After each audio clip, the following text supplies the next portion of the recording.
Welcome back, everyone, to Podcast English Learning. I'm Emma Collins, your host. And hello, I'm James Carter, your English expert for today. And we're really excited for today's deep dive. We're going to get into the secrets, the real nuts and bolts of sounding natural and confident when you speak English. We'll be drawing from lots of real-life conversation examples. That's right.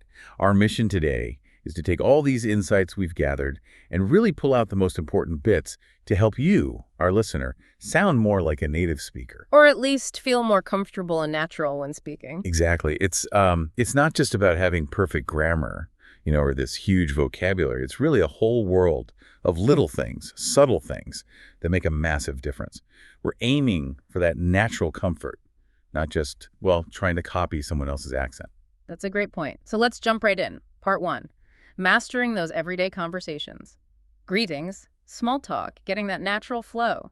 I know textbook greetings often feel, a bit stiff compared to real life. Oh, absolutely. You learn, hello, how are you, in class. But honestly, how often do you hear that really formally? In real life, it's usually much more casual. Like what? Well, you'll hear things like, hey, how's it going? Or just, hey, what's up? Sometimes even shorter, like morning, if it's early. Right. Or maybe, how's your day going? Or simply, how are things? Very common. And you mentioned the British one, all right. Or, you okay? Oh. That can be confusing, right? People think you're asking if something's wrong. Precisely. It's a classic confusion point. It just means hello. Same with what's up or what's new. The aha moment. You don't actually need a long answer. Not at all. They're basically just ways of saying hi. A simple, not much, you. Yeah. Or, yeah, good, thanks. Or even just, we're back is perfect. It's more about acknowledging the person. Okay, that makes sense. And saying goodbye isn't always just goodbye either. Definitely not. Think about ending a quick chat. You might say, catch you later, or gotta run, which is a polite way to signal you need to leave. Or just take care. Take care. See ya. See you soon. Lots of options that just sound a bit smoother, a bit more natural in everyday situations. So moving on to small talk. That thing we do when there isn't really a big topic, it can feel awkward sometimes. It can, but it's so important. Think of small talk as like the oil in the conversation machine. Yeah. It keeps things running smoothly, makes interactions light and friendly before you maybe dive into something deeper. Right, building that initial connection. What are some safe topics? Oh, the classics are always good. Weather is number one, isn't it? Looks like it might rain today, or, I forgot my umbrella again. Simple stuff. Always relatable. Exactly. Or plans. Any plans for the weekend? Did you have a good weekend? Or just asking about their day. How was your morning? What about just noticing things? Yeah, absolutely. Simple observations work great. That coffee smells amazing, or wow, this place is really busy today. Anything light and easy to respond to. And the responses don't need to be complicated either, right? For, how are you? Not at all. Good, thanks. Or not bad. How about you? Yeah. Is probably the most common exchange in English. Probably. Sometimes, if you're having a bit of a tough day, you might hear someone say, just surviving, or could be better, but still quite light. And for what's new? Not much. Or the classic, same old, same old. It just means nothing particularly exciting has happened, which is, often true. Same old, same old. I like that one. So, to keep the conversation going beyond these quick exchanges, asking open questions is key, isn't it? Questions that need more than just yes or no. Hugely important. Instead of, did you have a good weekend? Try, what did you do last weekend? Yeah. See the difference. It invites a story, not just a single word. More examples? Sure. How did your project go? Or if you're at an event, how do you know the host? Or have you tried the food here? They open the door for more interaction. And if you want to join a group that's already talking? Best way is to listen for a moment. Then maybe say something like, oh, that sounds interesting. What are you guys talking about? Shows you're curious, not just interrupting. Good tip. And just quickly before we move on, nonverbal stuff. Body language. Even simple things matter for beginners, right? Absolutely. Just a simple smile, looking friendly, maybe nodding along. It shows you're open and engaged, even if you're still working on the words. It helps people connect with you instantly. Okay, great foundation. Now let's shift gears a bit. Part 2, the music of English. This is where it gets really interesting, I think. That feeling listeners get when words seem to just blend together. Yes, it's a really common experience for learners. You learn words individually, but when you hear native speakers, it often sounds like, we'll have one continuous stream of sound. Like a song, almost. Exactly. Real spoken English has rhythm, a beat. Words connect. Sounds change. Some sounds even disappear. It's much more fluid than reading words off a page. And this touches on accents, too. People worry so much about their accent. They do, but honestly, the goal isn't to sound exactly like someone from London or New York. The goal is clarity. Can people understand you? And naturalness. Does your speech flow? Everyone has an accent. Even native speakers have hundreds of different ones. It's part of who you are.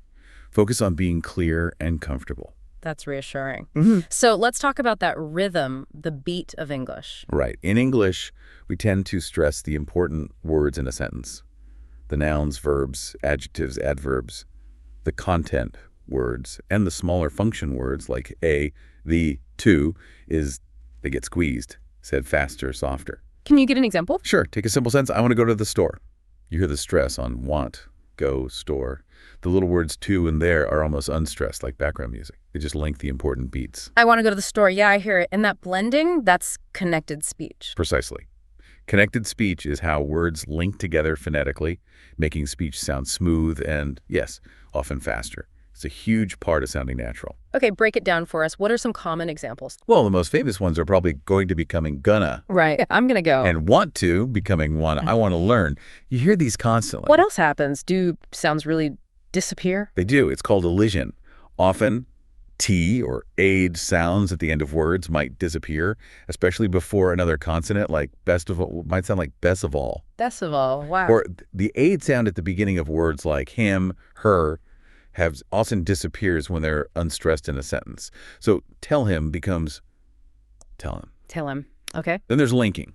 When a word ends in a consonant sound and the next starts with a vowel sound, they often link together, like turn off. Sounds like turn off. Exactly. Or pick it up. Sounds like pick it up. Pick it up. It really does flow together. And sometimes words get shortened or sounds change slightly to make things easier to say, like give me often becomes gimme. It's all about efficiency and flow. Gimme. Got it. So how can listeners practice hearing and making these sounds? Shadowing is fantastic for this. Listen to a short clip of a native speaker, maybe from a movie or podcast, and repeat right after them, trying to copy their rhythm, their connected speech, everything. It trains your ear and your mouth at the same time. Shadowing. Good technique. And besides the rhythm and connections, there's intonation, the melody of the voice. Yes, the rise and fall. Intonation carries so much meaning. For simple yes-no questions, the voice usually goes up at the end. Are you coming? Okay. But for questions starting with what, where, when, why, how, and for regular statements, the voice usually falls at the end. Where are you going? V. I'm going to the store. B. And it shows emotion too, right? Absolutely. Excitement often makes your voice go higher or rise more sharply. Disappointment might make it flatter or fall lower. It's like the emotional color commentary on your words. Fascinating stuff. Okay, part 3. Adding flavor. This is about those bits that make conversations feel really authentic. Fillers, slang, those real-life phrases, the things that aren't always in textbooks. Exactly. Learners often notice native speakers using words like, and think they're mistakes or just, verbal clutter. Yeah, like secret codes sometimes. But actually, these fillers are not just okay. They're a really important part of sounding natural. They give you a split second to think, they soften what you're saying, and they make the conversation flow more like, a real human interaction. So we shouldn't actively try to remove them. Definitely not. Think about it. Someone speaking perfectly without any pauses or fillers can sound a bit robotic, maybe too rehearsed, using, basically even little sounds like, It shows you're thinking, processing. It makes you sound more approachable. That's a relief. It makes sense. Okay, what about slang? It's fun, but can be tricky. Slang is tricky. It changes fast, and it can be very regional or age-specific. But some basic common slang is useful to know. Things like cool, awesome, meaning great. Dude, for a guy, sometimes. Yep. Or no way, to express surprise. Chill, or hang out, meaning relaxed or spend time together. These are pretty widespread. What about some slightly more specific phrases? Okay, context is key. If someone says, I'm broke, they mean they have no money right now. Right, not that they're physically broken. Exactly, or that's sick, or that's lit. Those mean something is amazing or really fun. Okay, sick and lit are good. In that context, yes. Or? I'm beat means I'm really tired. Hitting the sack means going to bed. And I got to bounce is a casual way to say you need to leave. Bounce, like leave quickly. Kinda, yeah. The advice with slang is don't feel you need to know it all or use it all. Listen for common things in context. And if you're not sure, just ask, sorry, what does lit mean here? People are usually happy to explain. Good advice. Don't force it. And finally, in this section, those real-life phrases, the glue, you called them? Yeah, those little phrases that pepper everyday conversation but might not be in chapter 3 of your textbook. Things like ending a thought with, you know what I mean? Yeah, checks understanding. Or, at the end of the day, to summarize a point. By the way, to introduce a slightly different topic. Long story short, before giving the main point of a longer story, Super useful. and starting sentences with things like, to be honest, or honestly, or actually, or I could be wrong, but these soften your opinion, make you sound less direct, maybe more polite or thoughtful. They add nuance. Okay, this is great. Let's move into our final part. Thinking in English and really building that confidence, the mental game.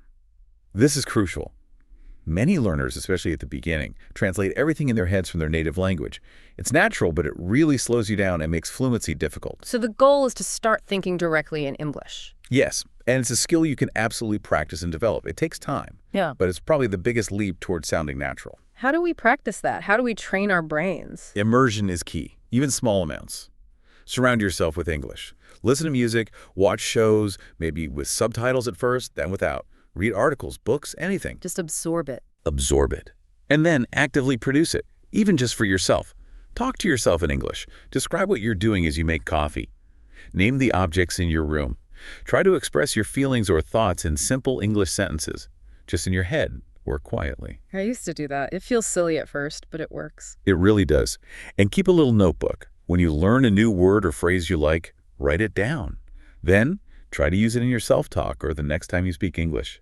Active recall. Well, if you're talking to someone and you just forget a word, panic sets in. Don't panic. We all forget words sometimes, even native speakers. One great technique is paraphrasing. Describe the thing you mean. If you forget umbrella, you can say, the thing you use when it rains. Keep the conversation moving. Exactly. And have some instant responses ready. Those little phrases that show you're listening and engaged, even if you need a second to think. Like really or no way that we mentioned earlier. Yes. Also things like, seriously? That's cool? Sounds good. I see. Oh, okay. Or just a simple, I know. They buy you time and keep the conversational ball rolling. And what about phrases for when you're genuinely stuck? Prepare a few. I'm not sure, let me think. Or, that's a good question. Or simply, can you repeat that, please? Yeah. And it's perfectly okay to say, oh, I can't remember the word. Or, how do you say? It's natural. Admitting you forgot is much better than just freezing up. That's really empowering, which brings us to confidence. The fear of making mistakes is huge for learners. It's the biggest hurdle sometimes. But please remember this. Nobody is perfect.